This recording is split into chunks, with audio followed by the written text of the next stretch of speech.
आइए सजनों, एक बड़ा ही प्यारा भजन,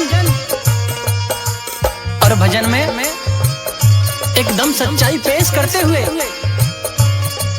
आपके सामने पेश करूंगा। इसमें बताया है कि माता पिता केवल जन्म देने वाले होते हैं, कर्मों के साथी नहीं होते हैं। जैसे धर्म का साथी वो स्वयं ईश्वर है, वैसे ही माता पिता केवल जन्म के साथी हैं। ना तो धर्म का साथी वो ईश्वर रहता है और ना ही कर्म के साथी माता पिता रहते हैं। इंसान को स्वयं ही अपने करे कर्मों का फल भुगतना पड़ता है। सुनेंगे तरुण बालियान सादीपुर की आवाज में।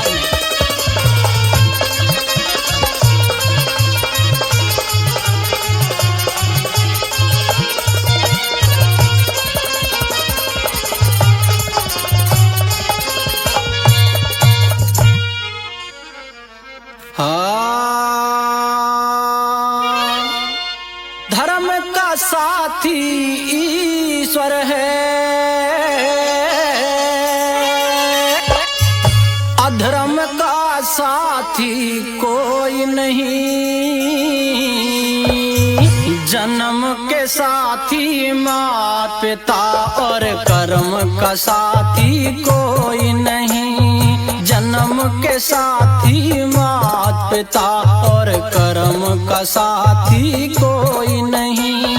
धर्म का साथी ईश्वर है, अधर्म का साथी कोई नहीं। जन्म के साथी माता पिता है, कर्म का साथी कोई नहीं। जन्म के साथी माता पिता है, कर्म का साथी कोई नहीं।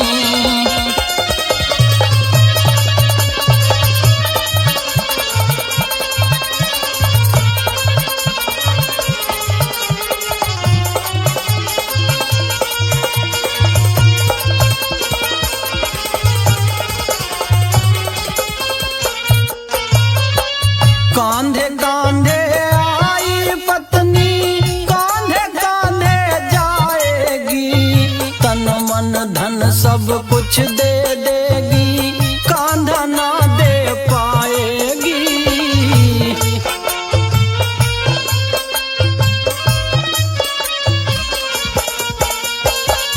कांधे कांधे आई पत्नी, कांधे कांधे जाएगी। तन मन धन सब कुछ दे दे पर कांधा ना दे पाएगी। सुख की साथी दुनिया है,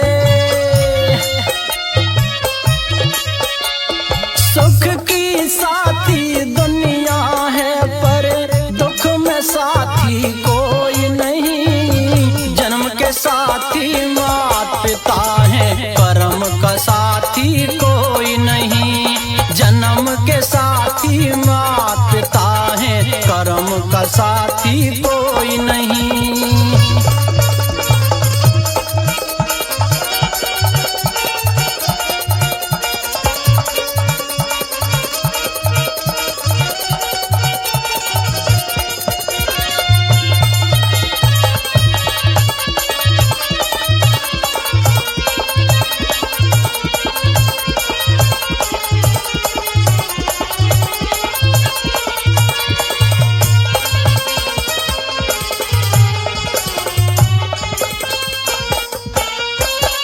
बेटी तो रो लेगी घर में, बेटा साथ न छोड़ेगा। दफन करेगा मिट्टी में, तुझे जला जला कर छोड़ेगा।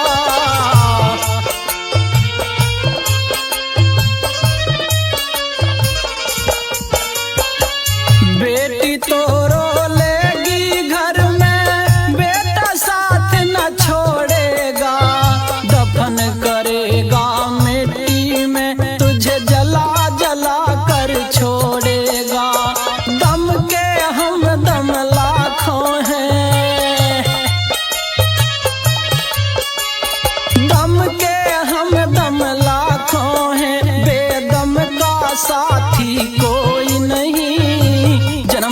साथी मात पिता हैं, कर्म का साथी कोई नहीं। जन्म के साथी मात पिता हैं, कर्म का साथी कोई नहीं।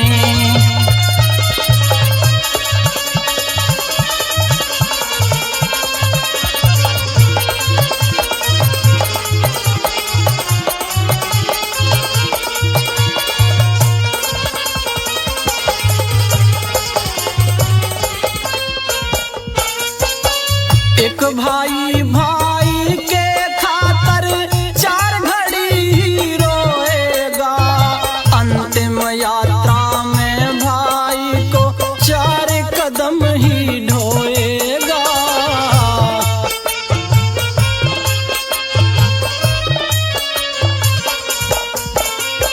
एक भाई भाई के खातर चार घड़ी ही रोएगा, अंतिम यात्रा में भाई को चार कदम ही ढोएगा। जीते जी के रिश्ते नाते,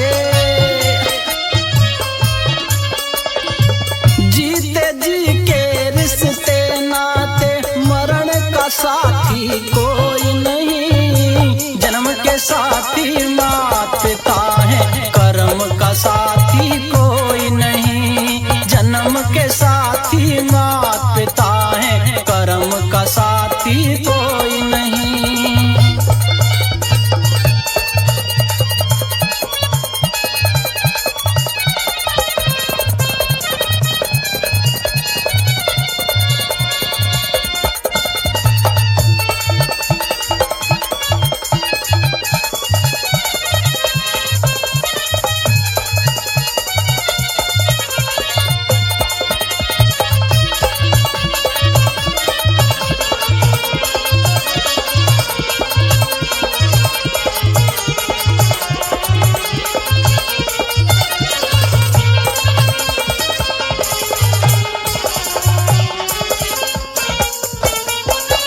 मित्र तुम्हारे शत्रु बनेंगे, वो भी मुख को मोड़ेंगे। ले जाकर शमशान में एक दिन तुझे अकेला छोड़ेंगे।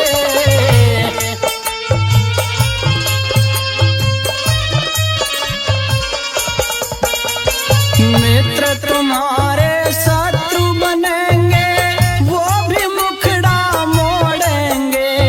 ले जाकर शमशान में एक दिन